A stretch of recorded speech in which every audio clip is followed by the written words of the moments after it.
2-3 महिने झाले असतील आम्ही या नवीन बिल्डिंगमध्ये राहायला आलो होतो. बिल्डिंग तशी जुनी असली तरी तिची रचना खूप हवेशीर होती.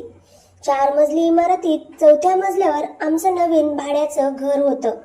तिथे आमच्या आधीच एक सुखी कुटुंब राहत होतं. सुरुवातीला आमची त्यांच्याशी थोडीफार ओळख झाली होती. ते नवरा बायको आणि त्यांची गोड 10 वर्षांची मुलगी असे तिघेजण तिथे आनंदाने राहत होते. त्यांच्या प्रेमळ वागणुकीने आम्हालाही तिथे लवकरच घरच्यासारखं वाटायला लागलं. पण जसा जसा वेळ जात होता तसं तसं आमचं बोलणं अधिक वाढत गेलं. समोरच राहायला असल्यामुळे आणि आमच्या मजल्यावर दुसरं कोणी नसल्यामुळे समोरच्या वहिनी अधूनमधून आमच्या घरी येत असत. त्यांच्या येण्याने घरात एक प्रकारची जिव्हाळी निर्माण व्हायची. त्या वहिनी खूप मनमिळाऊ आणि हसऱ्या स्वभावाच्या होत्या. त्यांच्यासोबत गप्पा मारताना वेळ कसा जायचा हे कळायचं सुद्धा नाही. ते आमच्या घरी आल्यावर माझ्या बायकोला कामात मदत करायच्या आणि माझ्याशी मित्रत्वाने बोलायच्या. त्यांच्या आपुलकीच्या वागण्याने आमचं नातं हळूहळू अधिक घट्ट होत गेलं.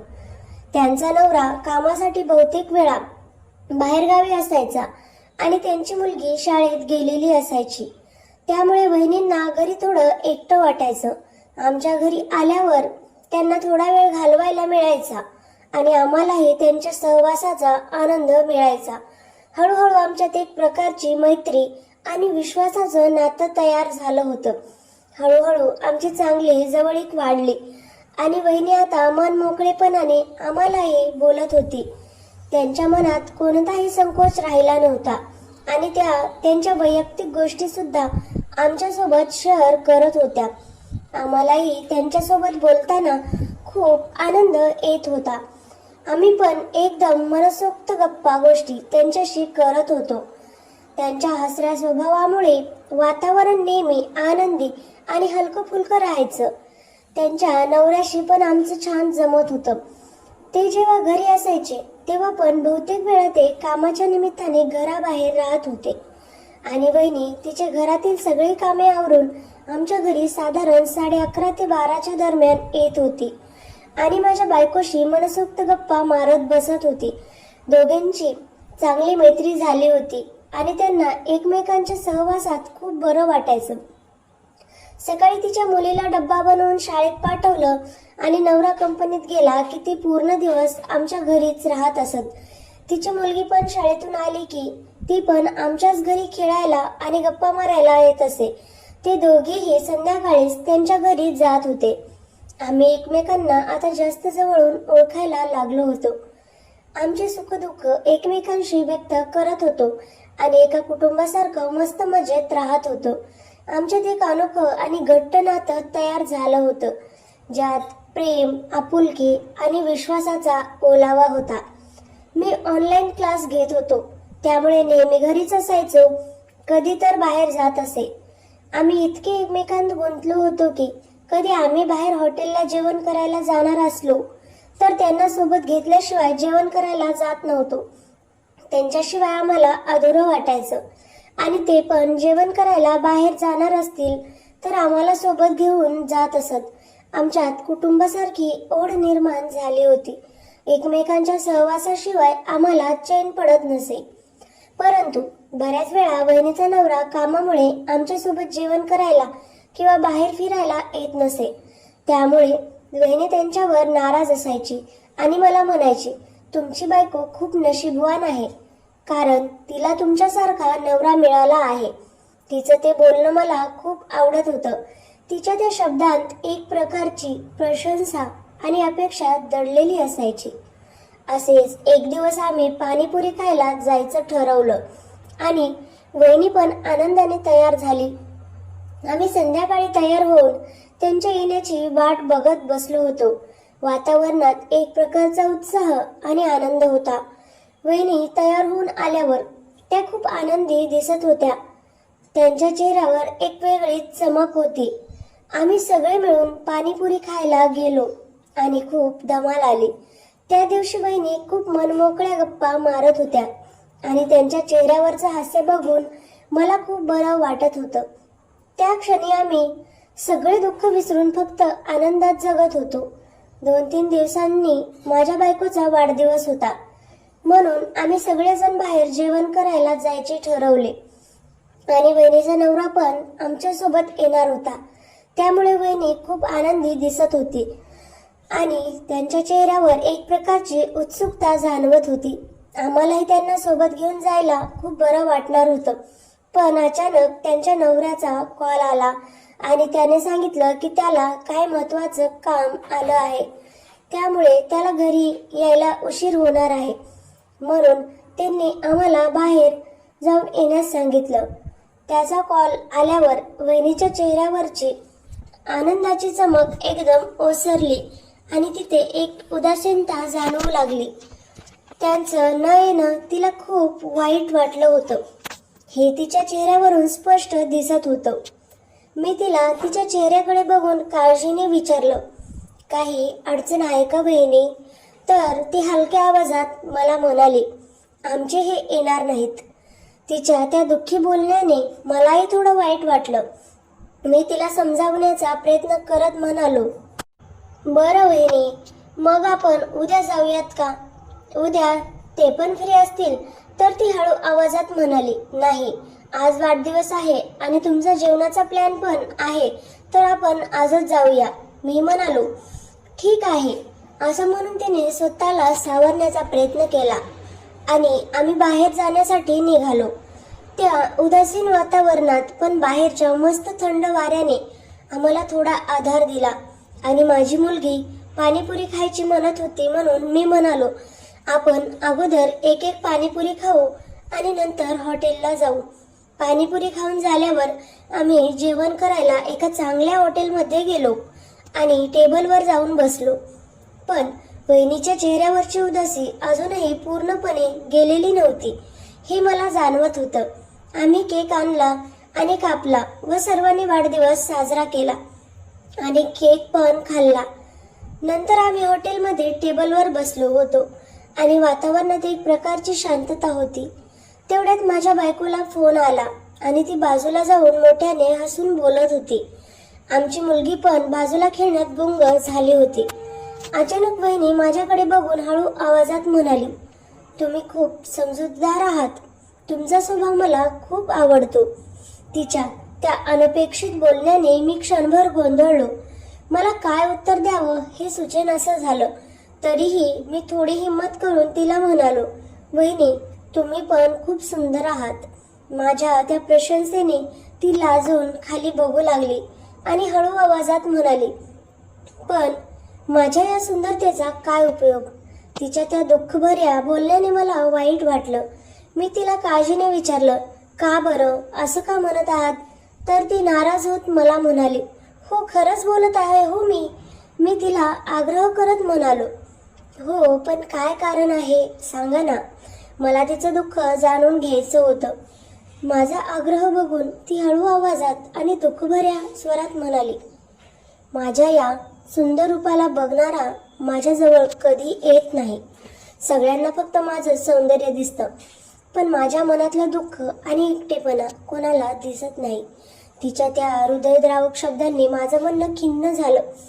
मला तिच्याबद्दल अत्यंत सहानुभूती वाटली आणि तिला आधार देण्याची तीव्र इच्छा माझ्या मनात निर्माण झाली.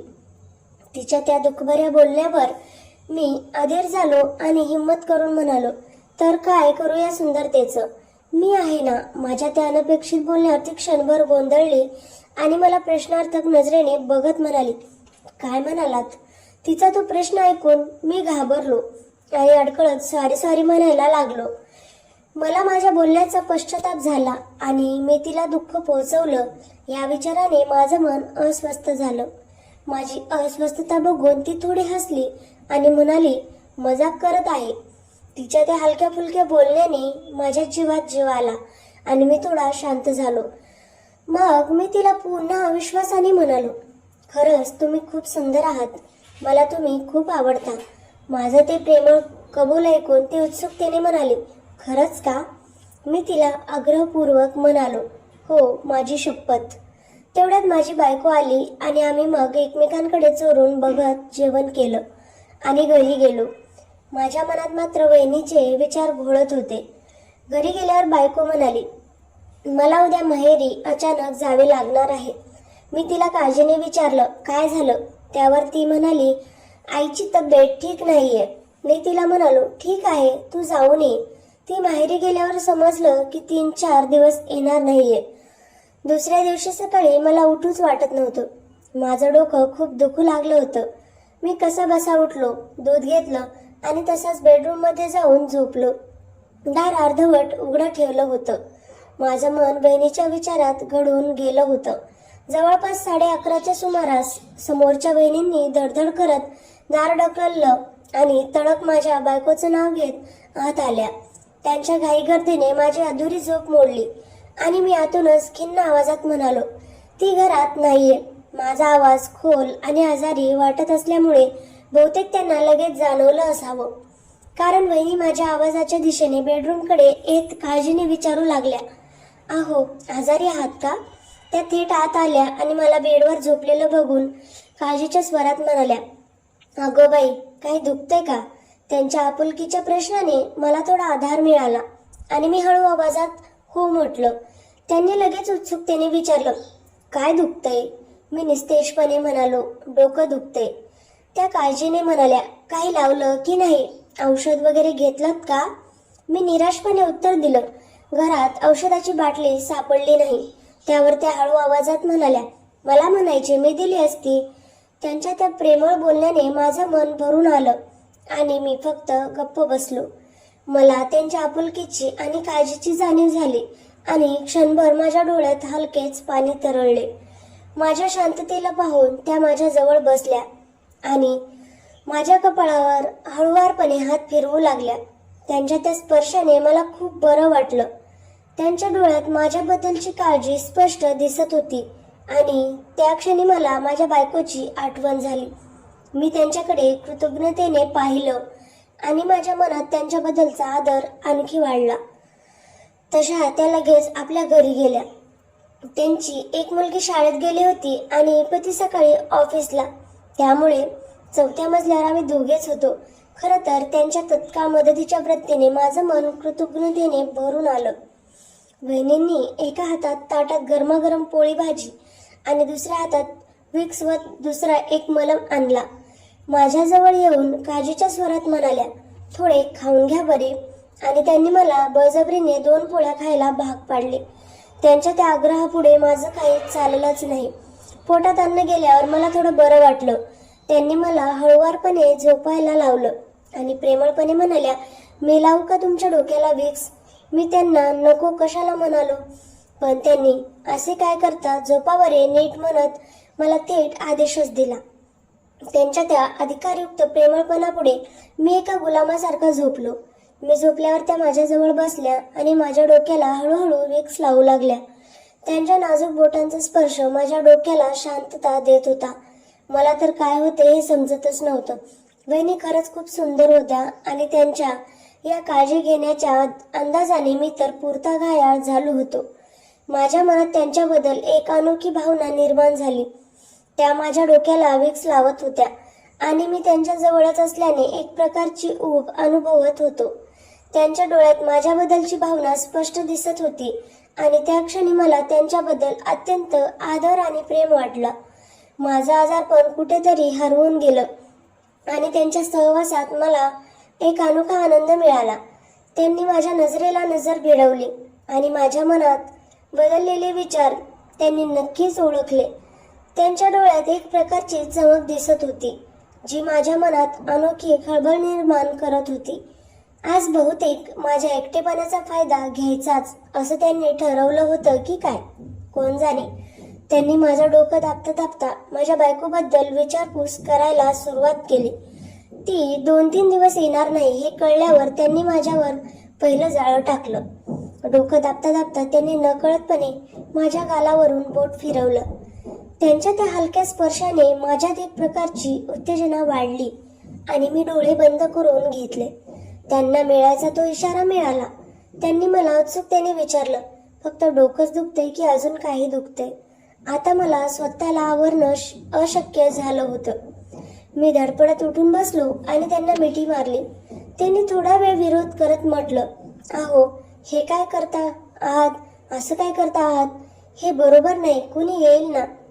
पण त्यांचा तो विरोध फक्त वरवरचा होता हे मला जाणवलं.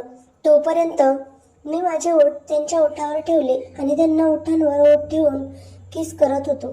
आता त्यांचा विरोध मावळला होता आणि त्यांनी मला उत्स्फूर्तपणे साथ द्यायला सुरुवात केली. त्यांच्या उष्ण श्वासांची ऊब आणि प्रेमळ प्रतिसाद माझ्यात एक नवचैतन्य निर्माण करत होता. त्या क्षणी आम्ही दोघेही सर्व बंधनं विसरून एकमेकांत हरवून गेलो. मी त्यांना माझ्या हृदयातली खरी भावना बोलून दाखवली. मला तुम्ही खूप आवडता. खरं सांगायचं तर मी स्वप्नात सुद्धा विचार केला नव्हता की तुम्ही माझ्या इतक्या जवळ याल. माझ्या त्या मनमोकळ्या कबुलीने त्यांच्या चेहऱ्यावर एक अनोखं हास्य उमटलं. त्या माझ्या डोळ्यात प्रेमळपणे बघून म्हणाल्या, मला तर तुम्ही इथे आलात त्या दिवसापासूनच खूप आवडायला लागला होता. तुमच्या बोलण्यातली आपुलकी आणि तुमच्या स्वभावातला गोडवा माझ्या मनाला स्पर्श करून गेला. त्यांच्या त्या गोड शब्दांनी माझं मन आनंदाने भरून गेलं. त्या पुढे म्हणाल्या, मी खूप वाट पाहत होते की कधी तुमची बायको माहेरी जाईल आणि आपल्याला असं एकत्र राहता येईल. खरंच तुम्ही खूप छान आहात. त्यांच्या त्या उत्कृष्ट इच्छेने माझं मन अधीर झालं आणि मी त्यांना आणखी जवळ ओढलं. मी त्यांना घट्ट मिठीत घेतलं आणि त्यांच्या कपाळावर हळुवारपणे किस केली. त्या क्षणी आमच्या दोघांमध्ये एक अनोखं प्रेमळ बंधन तयार झालं होतं. आता त्या पण उत्तेजित झाल्या होत्या आणि त्यांच्या श्वासांची गती वाढली होती. त्या रोमांचक वातावरणात माझ्या मनात एक काळजाचा विचार डोकावला. मी त्यांना हळू आवाजात विचारलं, तुमचा नवरा आणि मुलगी घरी आले तर मग कसं होईल? त्यांना आपल्याविषयी काही कळालं तर काय करायचं? मला खूप भीती वाटत आहे. माझ्या त्या काळजीभऱ्या बोलण्याने त्यांच्या चेहऱ्यावरचे उत्तेजित भाव थोडे ओसरले. माझी काळजी बघून त्या माझ्या डोळ्यात प्रेमळपणे बघितल्या आणि म्हणाल्या, तुम्ही काही काळजी करू नका. ते दोघंही आता येत नाहीत. नवरा रात्री उशिरा घरी येतो आणि मुलीला पण अजून टाइम आहे यायला. तोवर आपण प्रेम करू. त्यांच्या त्या निर्धास्त बोलण्याने माझ्या मनातली भीती थोडी कमी झाली आणि एक प्रकारची निश्चिंती आली. मी त्यांना विचारलं, दरवाजा उघडाच आहे ना? त्यावर त्या मिश्किलपणे हसल्या आणि म्हणाल्या, नाही हो, मी दरवाजा बंद करून आली आहे. तुम्ही निवांत राहा, कसलेही टेन्शन घेऊ नका. आपण आता इथे दोघंच आहोत. त्यांच्या त्या खात्रीच्या शब्दांनी माझं मन पूर्णपणे शांत झालं. त्या मला उत्कटतेने म्हणाल्या, मला आज मोडून तोडून टाका. जसं पाहिजे तसं करा, पण माझी खूप दिवसांची इच्छा पूर्ण करा. मला त्यांच्याकडून पाहिजे ते सुख मिळत नाहीये. मी खूप दिवसांपासून उपाशी आहे. मला खूप प्रेम करा. त्यांच्या त्या भावुक आणि आर्त विनंतीने माझं मन पिळवटून निघालं. मला त्यांच्या एकटेपणाची आणि अतृप्ततेची जाणीव झाली. त्यांच्या त्या हृदयद्रावक शब्दांनी माझं मन सहानुभूतीने भरून आलं आणि मी तिला अत्यंत घट्ट मिठी मारली. त्या क्षणी माझं मन त्यांच्या दुःखाने व्याकुळ झालं आणि त्यांना भरभरून प्रेम करण्याची इच्छा माझ्या मनात दाटून आली. त्या माझ्या मिठीत विसावल्या आणि त्यांच्या डोळ्यात अश्रू तरळले. मला त्यांच्या दुःखाची जाणीव झाली. मी त्यांच्या कपाळावर प्रेमळपणे किस केलं आणि त्यांना हळू आवाजात म्हटलं, काळजी करू नका, मी आहे तुमच्यासाठी. माझ्या त्या शब्दांनी त्यांना थोडा आधार मिळाला आणि त्यांच्या चेहऱ्यावर एक हलकी स्माईल दिसली. मी तिला माझ्याकडे ओढले आणि घट्ट मिठी मारली आणि म्हणालो, तू खूप मादक दिसतेस, मला तू खूप आवडतेस. ती पण खुश होऊन मला म्हणाली, तुम्ही पण मला खूप आवडता. मी पण तुमच्या प्रेमात पडली आहे. ती मला घट्ट बिलगली. मला पण खूप मस्त वाटत होतं. थोडा वेळ असेच चालू राहिले आणि मग मी तिच्यावर तुटून पडलो. ती म्हणाली, माझा नवरा मला पाहिजे तसं सुखी ठेवत नाही, त्यामुळे मी खूप दिवसापासून उपाशी आहे. मला आज ते सुख पाहिजे. मी म्हणालो, माझी राणी, तू काही काळजी करू नको, मी आहे ना आता. आपण 3-4 दिवस खूप मजा करूया. ती पण खुश होऊन हो म्हणाली आणि आम्ही दोघेही त्या क्षणाचा मनसोक्त आनंद घेत होतो आणि एका नव्या आणि रोमांचक अनुभवाच्या दिशेने प्रवास करत होतो. तीही मला पूर्णपणे साथ देत होती आणि आता तर वेड्यासारखी माझ्यावर तुटून पडली.